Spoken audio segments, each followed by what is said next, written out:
محترم ناظرین، شاید آپ کو یہ نیوز ملی ہوگی کہ لاک ڈاؤن کے سلسلے میں حکومت کا اعلان آ چکا ہے، اور وہ لاک ڈاؤن جو 14 اپریل کو ختم ہونے والا تھا،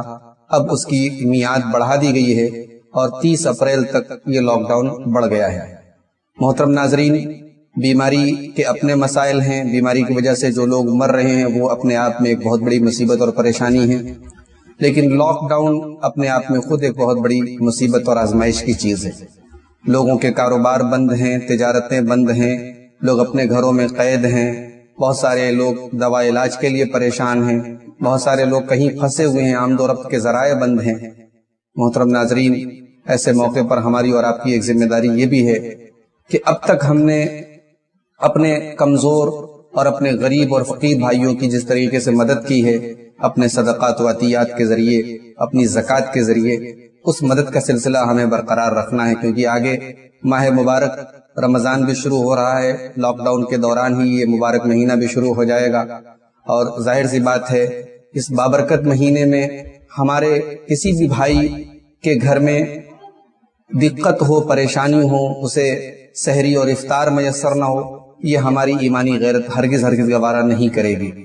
محترم ناظرین، ہماری ذمہ داری ہے کہ ہم ان مسائل میں، ان پریشانیوں میں صبر و استقلال سے کام لیں، رب العالمین پر بھروسہ رکھیں، اس سے دعائیں کرتے رہیں، اس کے سامنے گڑ گڑاتے رہیں، اور باقی جو تدابیر ہیں، جو احتیاطی تدابیر ہیں، ان کو بھی اختیار کریں۔ لاک ڈاؤن اگر حکومت نے نافذ کیا ہے تو بہرحال اس کی ہمیں پابندی کرنی ہے۔ ڈاکٹرز کی بھی یہی رائے ہے، حکومت کی بھی یہی منشا ہے، ہم بلا وجہ اپنے آپ کو ہلاکت میں نہ ڈالیں۔ بیماری سے بھی بچنے کا یہی تقاضا ہے، اور حکومتی سطح پر بھی اسی بات کی کوشش کی گئی ہے کہ لوگ اپنے اپنے گھروں میں رہیں، اور ضرورت کی چیزیں حکومت کا وعدہ ہے کہ لوگوں کے گھروں تک پہنچائی جائے گی۔ حضرات، آپ ہر حال میں اس لاک ڈاؤن کی پابندی کریں۔ نمازیں جس طریقے سے آپ گھروں میں جماعت کے ساتھ بنا کے گھر میں ادا کر رہے ہیں، اسی طریقے سے ادا کریں۔ جمعہ کے دن ظہر کی نماز گھروں میں پڑھیں، اور وہ جو حدیث پڑھی جاتی ہے کہ اللہ کے رسول صلی اللہ علیہ وسلم نے لگاتار 3 جمعہ چھوڑنے والے کے لیے وعید فرمائی ہے،